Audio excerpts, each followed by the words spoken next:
They called her just the janitor and laughed when she cleaned around the $100 million F-35 stealth fighter.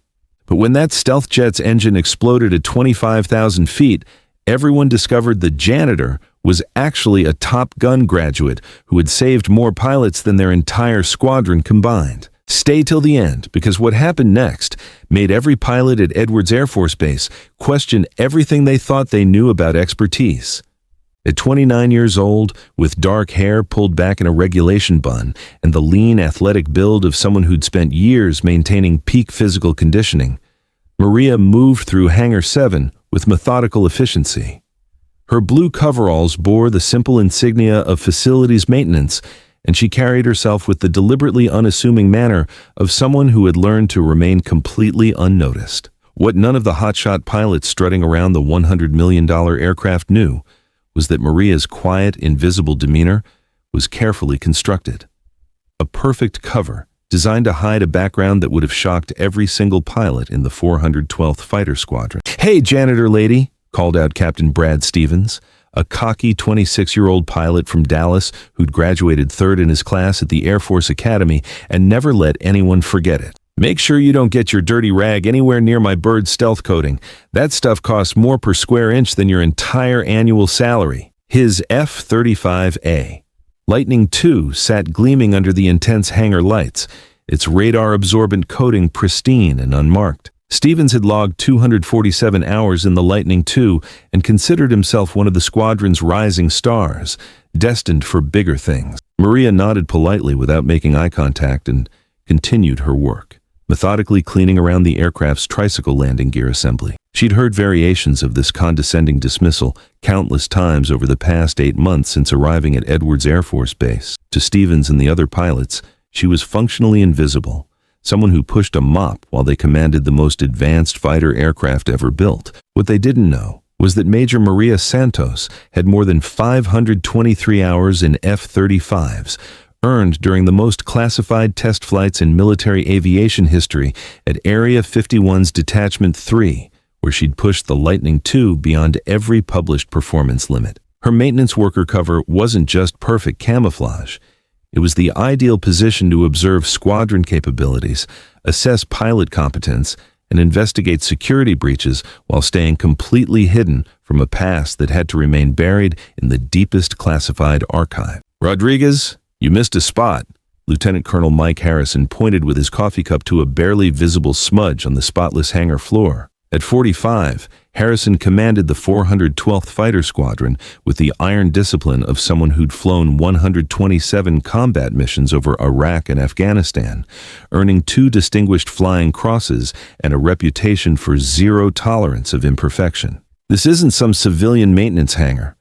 We maintain the highest standards here because lives depend on it." Maria quietly retrieved her mop and cleaned the area Harrison had indicated, accepting the criticism without any visible reaction. She'd learned during 3 years of deep cover operations that the most effective way to maintain an invisible profile was to absorb criticism gracefully, to remain completely unremarkable while systematically gathering the intelligence she needed.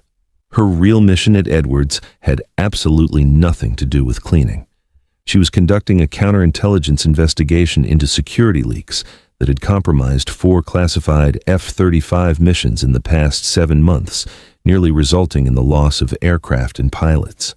The morning briefing called for advanced stealth penetration training over the Nevada Test and Training Range, a 2.9 million acre complex of restricted airspace where pilots learn to operate in the most challenging combat environments. 4 F-35s would attempt to infiltrate heavily defended simulated enemy airspace using the aircraft's legendary low observable technology. It was exactly the kind of complex, high-stakes mission Maria had flown dozens of times during her classified career, when she'd been known by the call sign Ghost, and had conducted some of the most dangerous deep penetration reconnaissance flights in Air Force Special Operations history.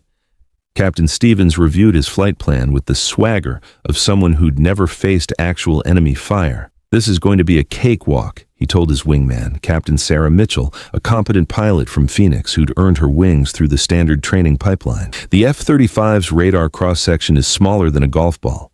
We could fly through downtown Moscow without being detected." Maria paused in her cleaning routine to listen more carefully. Stevens was making the classic error of technological overconfidence, assuming that advanced systems could compensate for poor tactical judgment and inadequate situational awareness. She'd seen pilots with identical attitudes fail catastrophically when faced with adaptive enemy systems or unexpected mechanical emergencies. "The stealth technology is impressive," Captain Mitchell replied thoughtfully, "but it's not magic. One wrong approach angle, one system malfunction, and will light up their screens like the 4th of July. Plus, stealth doesn't help if you fly predictable patterns." Mitchell was absolutely right, Maria thought, while continuing her methodical floor cleaning. The F-35's stealth capabilities were genuinely revolutionary, but they required precise flying techniques, intimate knowledge of the aircraft's radar signature at different angles and configurations, and constant awareness of environmental factors that could compromise low observability. Most pilots learned these principles through computer simulations and controlled training exercises. Maria had learned them by flying missions where detection meant immediate death. As the 4 pilots suited up for their training flight, Maria continued her maintenance routine, positioning herself strategically near the squadron's communication equipment where she could monitor radio traffic without attracting attention. Her cover job as a cleaning worker provided perfect access to intelligence on squadron operations, flight patterns, classified procedures, and personnel conversations.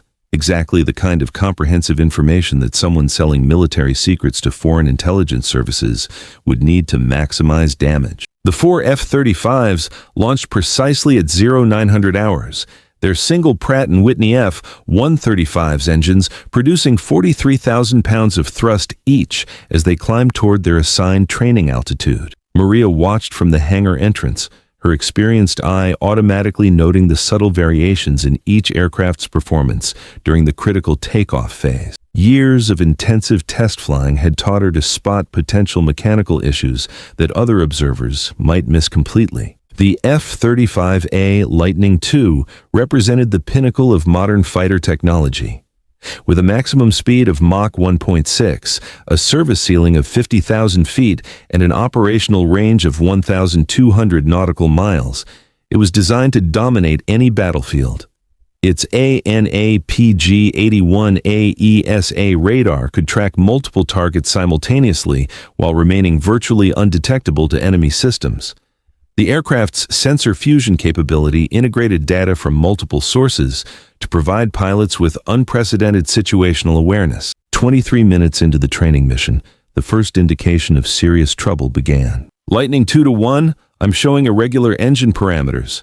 Captain Mitchell's voice crackled over the radio in the squadron control room, tension evident despite her professional training. "EGT is climbing beyond normal limits, and fuel flow indicators are showing inconsistent readings." Maria's blood ran cold as she recognized the symptoms.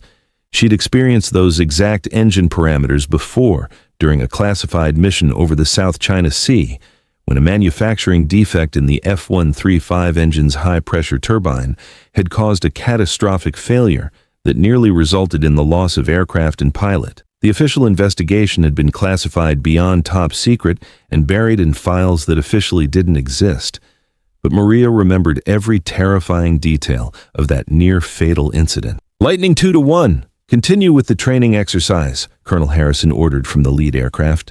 "Your parameters are within acceptable limits according to my displays." But Maria knew with absolute certainty that Harrison was wrong. The F-135 engine had a specific, documented failure mode that began with exactly those symptoms: irregular exhaust gas temperature spikes and fuel flow variations that preceded complete engine failure by approximately 11 to 13 minutes. If Captain Mitchell continued the mission without immediately implementing emergency procedures, she would likely suffer catastrophic engine failure over hostile training territory with extremely limited options for safe emergency landing. Maria stepped closer to the radio equipment in the control room, her carefully maintained maintenance worker persona beginning to crack as her pilot instincts took complete control. She'd faced this identical emergency 3 years ago during a classified reconnaissance mission, and had barely survived the experience through a combination of advanced emergency procedures and pure luck. Captain Mitchell was flying directly into a mechanical disaster that could be prevented if someone with the right knowledge and experience intervened immediately. "Lightning 2-1, I need you to abort the mission immediately and begin emergency descent, she called into the radio, completely abandoning her cover. You're experiencing pre-failure symptoms in your F-135 engine that will result in complete power loss within the next 10 minutes. The squadron control room erupted in shocked confusion. Ground personnel and officers stared at Maria in complete disbelief, unable to process the surreal sight of a maintenance worker giving emergency tactical advice to combat pilots flying the most advanced fighter aircraft in the world. "Who the hell is this?" Captain Stevens demanded over the radio, his voice thick with indignation and disbelief. "Since when does some janitor think she knows how to fly F-35s? Get her away from that radio immediately." But Captain Mitchell's voice cut through the mockery and confusion, tight with sudden, genuine concern as her training instruments confirmed the deteriorating situation. "Ground control, my engine parameters are definitely getting worse. EGT is now solidly in the yellow zone and climbing toward red. I'm also seeing oil pressure fluctuations." Maria grabbed the radio handset firmly, despite the shocked protests and attempted interventions of the control room staff. "Lightning 2-1, reduce throttle to 85% power immediately and begin emergency descent to 15,000 feet. Configure your aircraft for best glide ratio and start looking for emergency landing options. You have approximately 7 to 8 minutes before complete engine failure. Security, get that maintenance worker away from the radio equipment now," Colonel Harrison barked from the ground control station, his voice carrying the authority of someone accustomed to immediate obedience. But before security personnel could respond, Captain Mitchell's voice confirmed Maria's worst fears and validated her emergency assessment. "Lightning 2-1, declaring in-flight emergency. Complete engine failure. Engine fire warning light. I'm going down and need immediate assistance." The control room fell into stunned silence, except for the sound of Mitchell's labored breathing and the electronic warning tones from her aircraft transmitting over the radio. At 25,000 feet over the unforgiving Nevada desert, she was now flying a $100 million glider with severely limited options for safe landing and survival. Maria pushed past the security personnel who were moving to restrain her and took complete control of the radio communication. Her quiet, carefully maintained, unassuming demeanor vanished entirely, replaced by the calm, absolute authority of someone who'd faced this exact life-or-death emergency multiple times before. "Lightning 2-1, this is Ghost," she said, using her old classified call sign for the first time in 3 years. "I've been through this exact emergency before, and I'm going to talk you through it. Listen to my voice carefully and follow my instructions exactly." On the other end of the radio transmission, Captain Mitchell's extensive training immediately kicked in despite the terrifying circumstances. The call sign Ghost was absolutely legendary among military test pilots.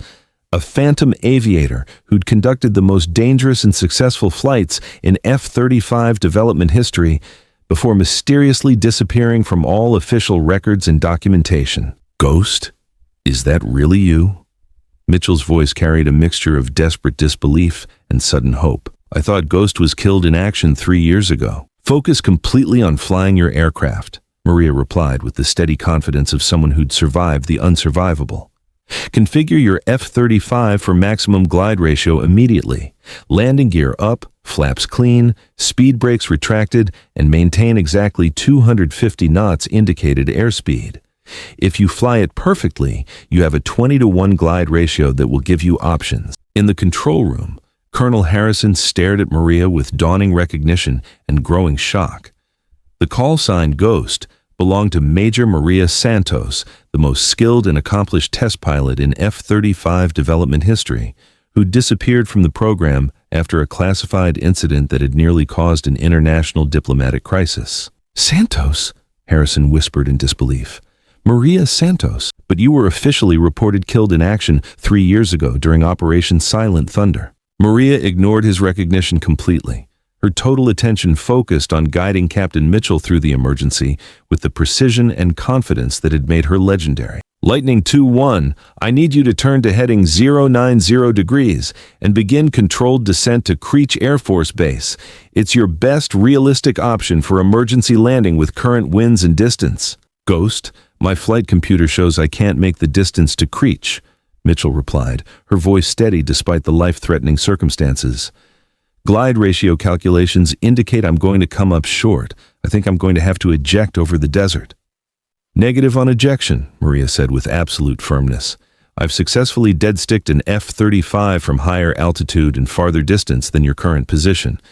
Trust my experience and follow my guidance exactly. We're going to get you home safely.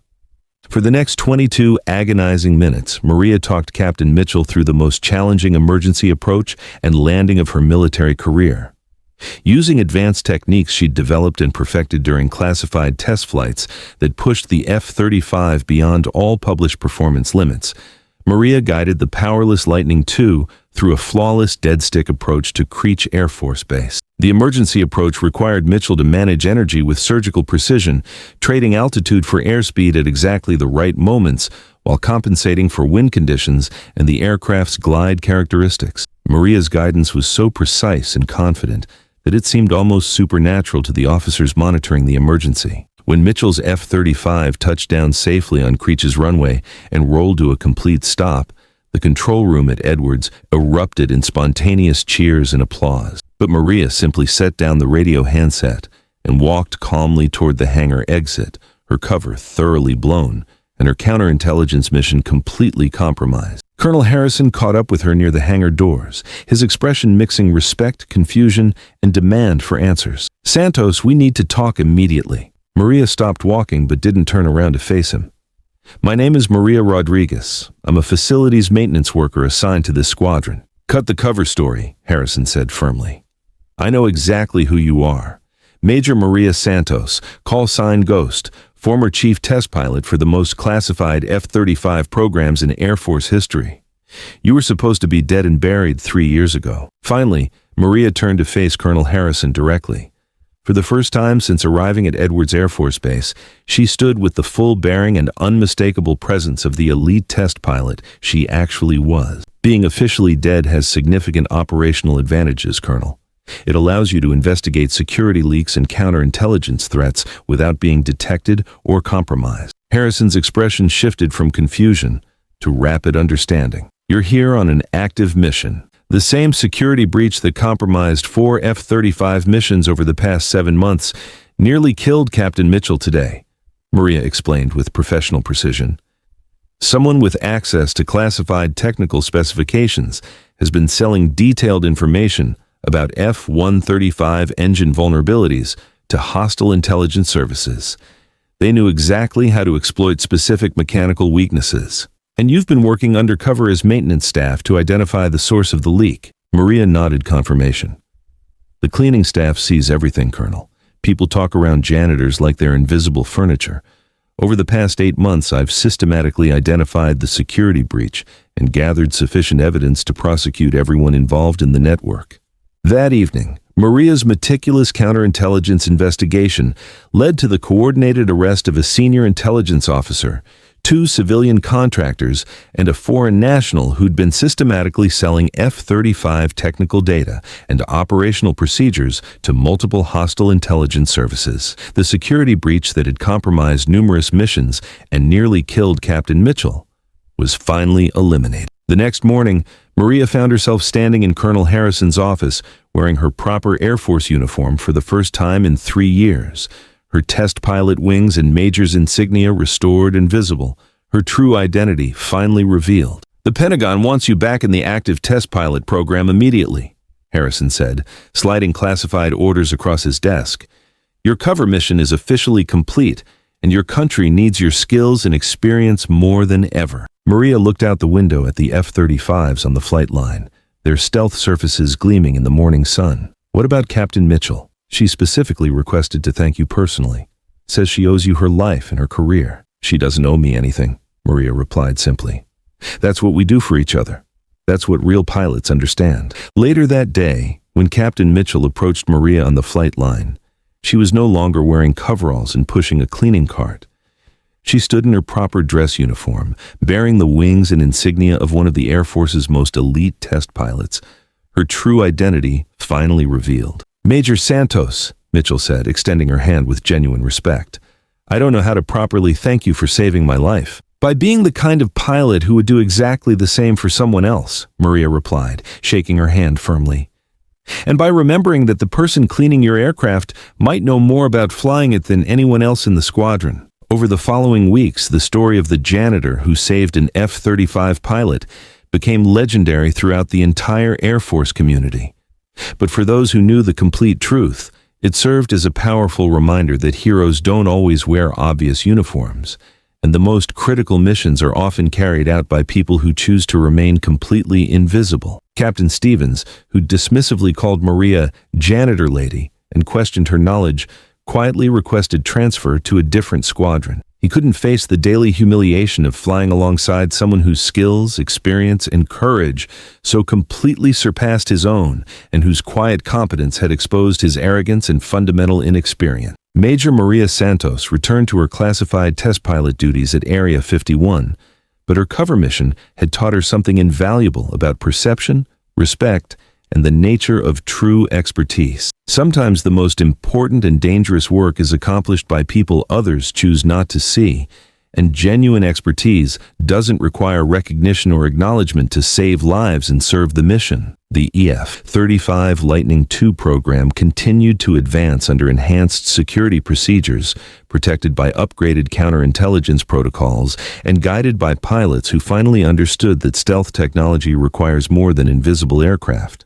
It requires invisible heroes willing to work in the shadows, sacrifice recognition, and risk everything to keep their fellow warriors safe. In the months that followed, Captain Mitchell became one of the Air Force's most skilled F-35 pilots, crediting the emergency experience and Maria's guidance with teaching her lessons about flying, leadership, and humility that no training program could provide. She never forgot that sometimes the most important knowledge comes from the most unexpected sources. The maintenance staff at Edwards Air Force Base gained new respect throughout the squadron, as pilots finally understood that the people who serviced their aircraft possessed knowledge and experience that could mean the difference between life and death. The invisible became visible, and expertise was recognized regardless of rank or job title.